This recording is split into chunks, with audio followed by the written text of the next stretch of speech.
On the Newman Jets Audio Network, this is the Jetcast, the official podcast of Newman University Athletics, featuring exclusive interviews with coaches, players, administrators, and more. The Jetcast podcast is brought to you by South Central Sealing and Paving, online at SCSEALING.com.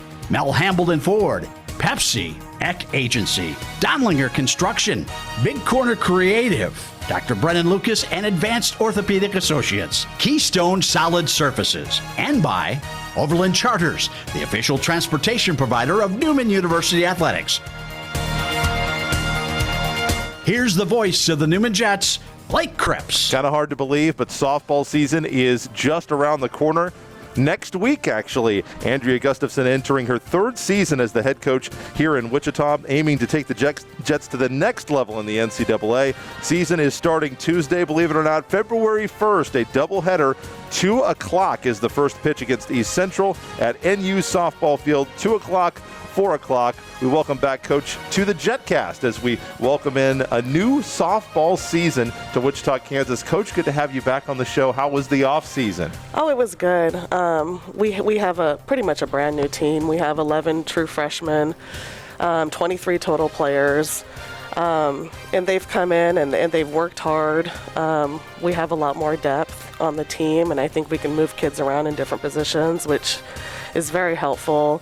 The upperclassmen have been doing a good job of getting those kids used to college softball, and I think our team chemistry is good, so I'm looking forward to getting going. Well, it's year 3 for you, and my question is, does it feel more like year 2 because you didn't have a whole season your first year, or does it feel more like year 5 just because of all the extra stuff outside of your control with an unplanned pandemic that you've had to deal with? Probably like a combination.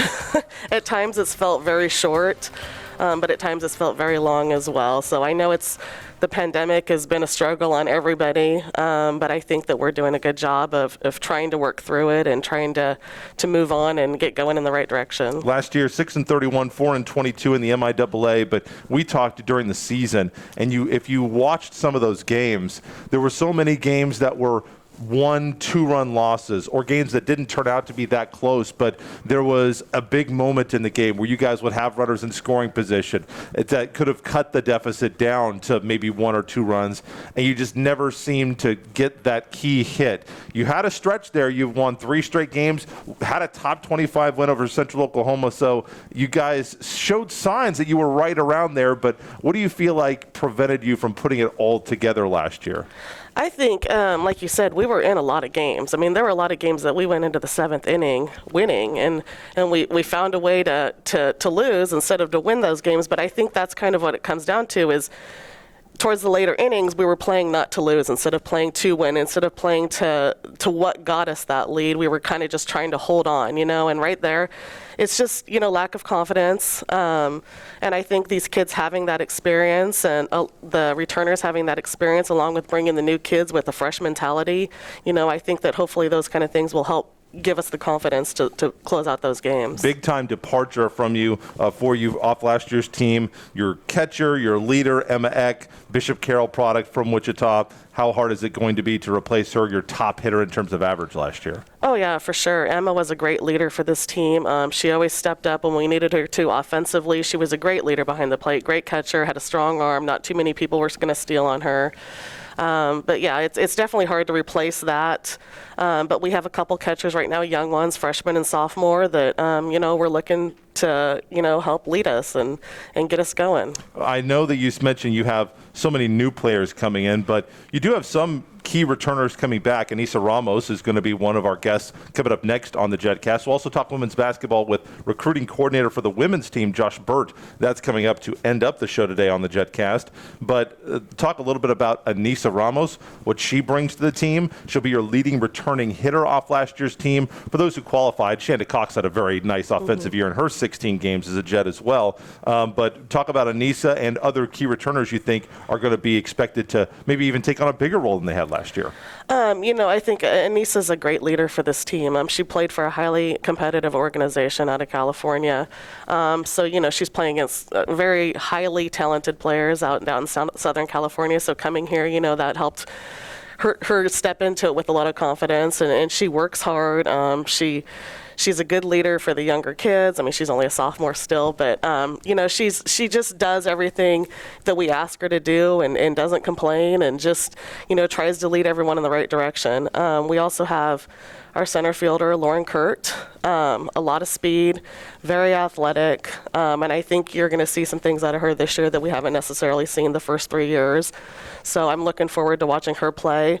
Taylor Ullery, she was one of our leading hitters last year. I'm expecting big things out of her. And then one of our main returning pitchers, Anna Veltine, she's a senior as well. And I think that she's going to be pitching with a lot more confidence this year. She's a drop ball pitcher, gets a lot of ground balls, and I'm hopeful that our defense makes plays for her, because that definitely gives her the confidence she needs. Well, you mentioned last year that you felt like pitching was one of the things you needed to develop this season in order to take the steps you wanted to take. How do you feel like that's gone along with the returners you've had on your pitching staff and the new pitchers you've brought in?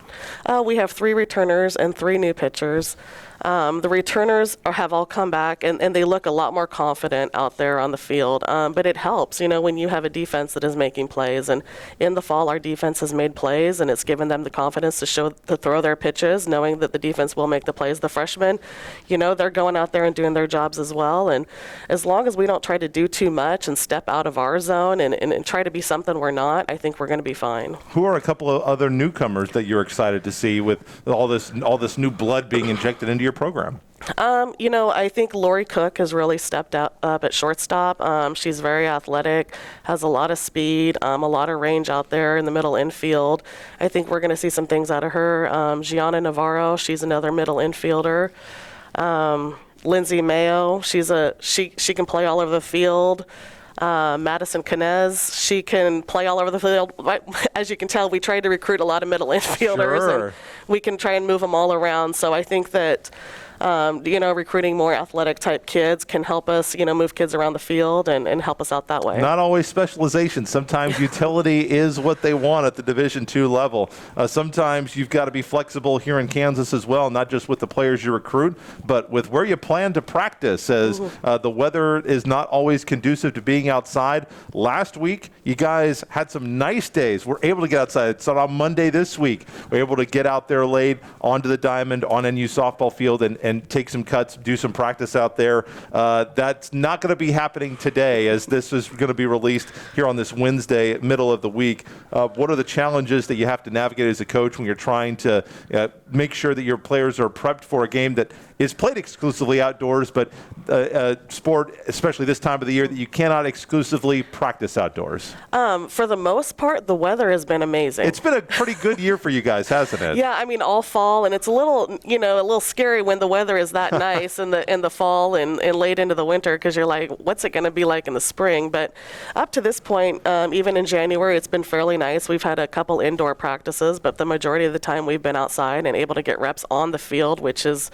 awesome, because you can't always count on that this time of year. But our pitchers have seen a lot of live batters. Our hitters have seen a lot of live pitching. We've seen a lot of live situational scrimmages, and that's what we need moving forward going into our games. Final question. The games are coming February 1st, Tuesday, 2 o'clock doubleheader against East Central, and you can see those games at the Newman softball field right here on campus.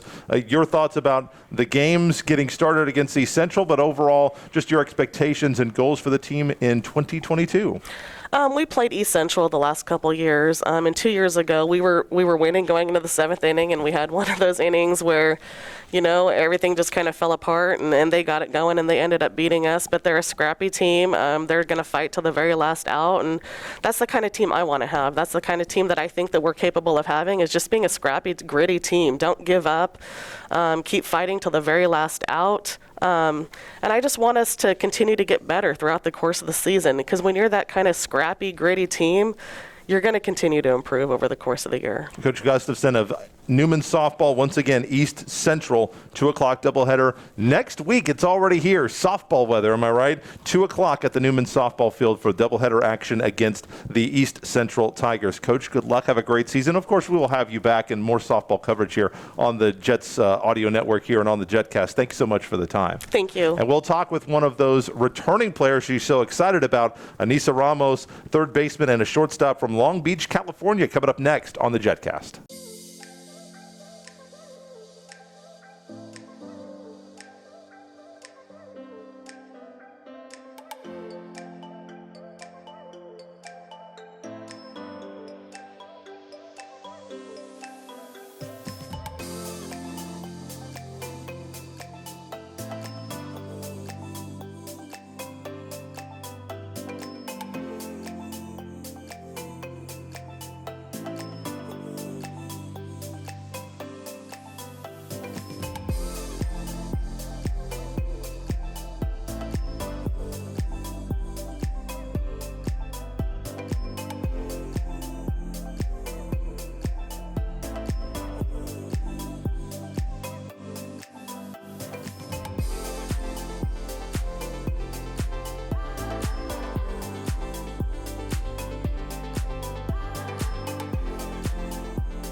Once again, we are getting prepped for Newman softball coming up. The season opener is next week, and we are talking with Anissa Ramos. She is an infielder on this team, a sophomore from Long Beach, California, second on the team in batting average last year, hitting .330. Anissa, welcome to the show. Thanks so much. Thank you for having me today. Well, last season, your first as a Jet, how do you feel like it went for you? I think it went pretty well. Obviously, our team had some difficulties, but I think we pulled through, and I did what I had to do for my team, and despite everything, we put it all for the team. Obviously, last year you hit the ball very, very well. What was your approach of the plate, and what made you successful? I think just coming in, I was in travel ball the past summer, coming in, and I just was ready. I was not anxious, but I was just aggressive, and I just saw the ball and hit it. I really didn't do anything too much. It's amazing how much better you hit it when you just don't think at the plate, isn't it? Yeah. How do you feel like you, in the off season, approached that off time? Did you need to relax? It's been kind of a taxing year for student athletes, couple of years really, with everything going on and all the extra protocols and all the difficulties. How did you approach trying to balance, taking some time for yourself, getting rested, relaxed, ready to get into the classroom, but also wanting to work on your game and improve yourself? Well, yeah, obviously I'm a nursing major, so my prereqs right now are kind of harder, but a little bit more taxing on the folks. Yeah, but honestly, I just kind of the time that I had for myself, I focused on my mental game a lot because I am a very mental player. I focused on that, and then I just kind of separated softball and school because I am a school first person, and I just did what I had to do in the classroom, and then that same effort I put it into the field. What is dealing with the weather like? You're from Long Beach, California. Do you get winters or days like this, like we've had with the temperature down into the teens? No, we do not get that at all. It was very difficult, honestly, last year playing in like the 40s. That never happens at home. So it was definitely an adjustment having to wear Under Armours, having to wear a batting glove in my glove. So it was it's different, completely different. Is it more of a mental thing, do you think, more of a mental hurdle? A little bit. It does physically affect you in some ways. A little bit. I kind of just was like, you know what? I'm thinking I'm in Hawaii. I'm thinking it's warm. Just trying to get myself through it because the more I was like, it's cold, I was actually cold. You have to kind of tell yourself and just make yourself believe, it's not cold out. Yeah, that's what I kind of was just telling myself. The more I think it's cold, it's going to be cold, so it's not cold. Let's just play through it. And my adrenaline, obviously, it kept me warm the whole time, so yeah. Because I'm assuming, are you a California girl? Are you born and raised in California? Yeah, I'm born and raised Long Beach, California. That's where I'm from, yeah. What got you to Wichita, Kansas? My senior year, COVID hit, and my coach reached out to me. He was like, there's a school in Kansas, it's Newman. And I was like, Newman? Like, I've never heard of Newman. I was like, where is this? And she was like, well, it's in Kansas. And I said, okay. And then she's like, well, maybe give it a shot. And then I was like, okay. So I called Coach D, and it just happened within like a week. And obviously it all turned together, and you certainly have been a big part of this team offensively. In terms of the weather, that's always a challenge just to get out on the diamond at this part of the year. Yes. Now, luckily, Monday was a pretty darn nice day. I saw you guys out there practicing late in the afternoon, and you kind of have to be able to get outside when you can when the weather is like that. How do you feel practice went earlier this week? And then when the weather is cold like it is now, and obviously you could say, oh, well, they can just go play outside. A lot of these composite bats that they make these days that they swing, you do not want to be swinging at under 40 degrees, voids the warranty, and the composite just is not made to be able to trampoline the softball the way that it is above 40 degrees. So you can crack, damage bats, and these are not cheap bats at all. So talk about that, being able to get out. First of all, let's start with that. How nice was it to get out and be able to do some stuff outside? The end of last week was pretty nice too. Yeah, it was honestly awesome being outside. You know, being from California, we never had to worry about being outside or like going inside because of the weather. So it was just awesome that we could take advantage of being outside, because being inside, it's nothing compared to. A little bit stir crazy at times. What do you guys do when you have to go inside when it's cold? When we go inside, we actually go to Hoover. We go with baseball. So we'll be hitting in the cages, and we'll be working on things we need to do in the cages while they field, and then we'll just flip-flop is what we've been doing. Who are some teammates you're excited to see out there performing this year? This year I'm excited for my Cali girls. You know, I helped bring here Lori Cook, freshman here, Gianna Navarro. I play travel ball with them, so it's great to have like a piece of home. Final question for you. Team goals for 2022. Have you guys come to any? Well, what do you guys want to accomplish as a team? Doesn't necessarily need to be a win or a loss. You know, we need to be 5th place in the conference or win this percentage of games. What do you guys want to? I mean, it can be. What do you guys want to accomplish this year? Our big goal is to make the conference tournament. That's the main goal. We're going to be better than last year. Do what we can this year to find a way and find that grit and just. Anissa Ramos playing on the left side of that Newman infield. Once again, softball opening up the season against East Central. Opening day at NU softball field. I don't know how warm it's going to be, but you can bundle up. It's going to be Tuesday, a doubleheader, 2 p.m. against the Tigers of East Central. You can come see Anissa. Hopefully hit a couple of, maybe a couple off the wall. Dinger, possible this year? Maybe. We're trying. We'll see if she can get one out for you coming up on Tuesday against East Central. Thanks so much for the time. Thank you so much for having me. We'll be back to women's basketball. We'll talk with Coach Burt after the break, right after this. Where can you land the best Jet swag? The official online store of Newman University Athletics, NUJetsgear.com. The store features the greatest variety of Jets logo gear anywhere, from latest clothing styles and hats to Newman-branded lawn chairs and office supplies and more. NUJetsgear.com is your place to purchase sports-specific, alumni, parents, and hard-to-find Newman merchandise. Shop right now on your computer or phone. NUJetsgear.com or click the Shop Now button at NewmanJets.com. Life. It throws you curves and it knocks you down. But what separates the good from the great is the getting back up. Newman University will always get back up. We are a university of doers, of innovators, of transformers. We inspire as we soar to new heights. We will not be beaten. We will not settle for anything less than the best. We are Newman University.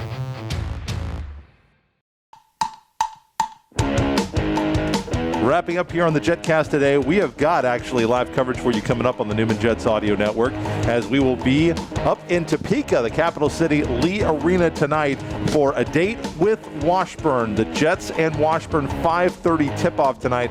Double header coverage on the Newman Jets Audio Network, newmanjets.com/listen. Of course, on your mobile device on the Newman Athletics app.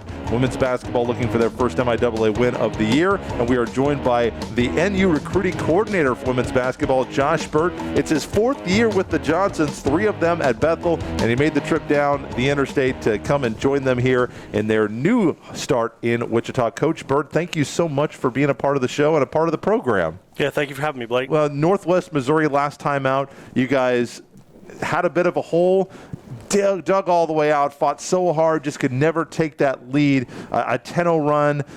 41-40, we thought, Coach Drew thought, that was a really big part of the game. You guys had 3 chances to take the lead, apply a little bit more pressure, didn't quite get it done, but you guys had so much adversity last week, so many players for a myriad of reasons that weren't able to play. You guys have been battered and banged up and bruised up, and how impressed were you with just the fight out of the girls in that game? I was very impressed with them, just to hang in there. I mean, we were down 11 at halftime, and then it was 11 at the end of the third quarter still, so you never know, like, hey, is this where we're going to say, is it going to be a 20-point game or a 2-point game? Sure. Get it to 1 point. Just couldn't make a basket to get over the hump. We missed 2 free throws in there by 2 free throw shooters during that little run where when you look back, you think, oh, man, if we'd have went 4 out of 4 from the free throw line, maybe we're up by 1 right now. So proud of the fight that they had and everything, and they're still fighting. We'll see what happens today. Looking forward to the game at Washburn. This, as am I. Has this season been like any others? You've had a pandemic season, but there's just been so many injuries this year for the Jets. No, we haven't experienced one like this, and you just never know. It's always something different every day. So you come in and you wonder, like, let's just get through today. Let's make the best of it. Next person up. So we started out with the roster of 16. Last game we suited up 11. So that's just how it goes sometimes. Yeah. How do you feel like the ladies are trying to stay positive, and how do you, as an assistant on the team, try to help them to stay positive? I try to keep it light a little bit in practice. We're working hard. We're getting better, but if you're serious every second of everything we do, like, it can be rough in a season like this. Sure. And then injuries, and then try to keep it loose in terms of, like, Tori Vang hadn't played a bunch of minutes. So, hey, Tori, you're going to start tonight. Riley, you're going to start tonight. Different things like that when they haven't played a bunch, try to just keep them loose, keep them confident. What do you feel like as recruiting coordinator? Obviously, recruiting is a 24/7, 365-day-a-year job. Holidays, if a recruit calls, you have to answer the phone. It's just the way it is. What do you feel like your role is on this team as the recruiting coordinator of Jets basketball? Kind of keep things scheduled out, keep things lined out in terms of, like, who are we recruiting, where are we going to recruit, like, in the summertime. Over Christmas break, for example, we have opportunity to go down to Texas and recruit, or Oklahoma, because they have different rules than high school does here in Kansas. So when Kansas kids aren't playing for 5 days here, they're in Texas and Oklahoma, they're playing 3 or 4 games over the same stretch of period. So who's going to go where, who's recruiting who. And it's been a little different for us here at this level in terms of we can recruit more years out. Sure. At our previous stop, we basically recruited, like, the current senior class. We didn't recruit down to the junior or sophomore class like we can now. Sure. Obviously, you have been with the Johnsons for a while, so you've probably got some insight as to what makes them tick. I want to know one thing that Coach Drew needs to be successful, and one thing that Coach Nicole needs to be successful, or else they just can't function. You know them pretty well. You've been with them for now 4 years. What's one thing that Coach Drew needs, one thing that Coach Nicole needs? Oh, that's a good question. I would say Coach Drew, he needs someone, like, to keep him going in the right direction in terms of, like, what do we need to get done today, or what's on the horizon 2 days from now. He's on the task most of the time, and he's energetic about things. And so it's like, what are we getting done today? He does bring the energy, doesn't he? Yeah, and so he's super energetic like that, and so to keep him in you have line to with, keep like, it focused. Yeah, or like what's coming up this weekend. It's Tuesday of the week, right? Hey, remember we're going out of town on Friday to recruit for the weekend or whatever it may be. Coach Nicole, that's a great question about Coach Nicole, because we haven't recruited with her a lot. So I would say just kind of bringing her up into what happens in the summertime and things like that. She was on staff but didn't do a bunch of recruiting for us at our previous stop. Gotcha. So it's sort of new to her. And not that me or Coach Drew have all the answers by any means, but just giving her some information or insight to, like, how things get done when you're at a tournament or when you get back home from a tournament. How do you need to reach out to kids and things like that? Final question for you. Washburn tonight, once again, 5:30 for the doubleheader coverage on the Newman Jets Audio Network. This is a game that you guys had the lead at the half in the first matchup. Hunter Bentley obviously had a really big game. She'll be a big key to try to stop tonight. And what do you feel like is going to make the difference this second time around against Washburn? Well, I think a good start to the game would help us just to get some confidence going. And then I think some other people are going to have to score some baskets for us. And I know that sounds like a cliche, but Carissa Beck has been shooting the ball really well. So I assume that they're going to face guard her. They're going to try to not let her take shots and obviously make shots. So we're going to need some other people to take some shots with confidence and have them go in early, which I think is going to lead to some successful play later. And then just be in the game late, play 4 quarters and have a chance to win at the end. Josh Burt is an assistant coach on this women's basketball team, recruiting coordinator. Once again, the Jets taking on Washburn tonight on Wednesday. We'll have it all for you from Lee Arena in the capital city, 5:30. Men follow at 7:30. Listen to it all on the Newman Jets Audio Network, newmanjets.com/listen. You can watch the MIAAnetwork.com/Newman. And the Jets are next in action on Sunday. And remember, those games have been moved up, so it's an 11 o'clock in the morning start. I don't know if I've ever done an 11 a.m. start for a college game, Coach, but it'll be interesting up there at White Auditorium for a Sunday morning. Yeah, it's true. It'll be fun. It will be. So we'll have that for you as well on Sunday next week. Coach Burt, thanks so much, and let's get him tonight. Yeah, thank you. That is our show. We're continuing our Diamond Sports previews. Next week on the Jetcast, we're talking baseball and more basketball coverage as always. So until then, Blake Cripps saying, go Jets.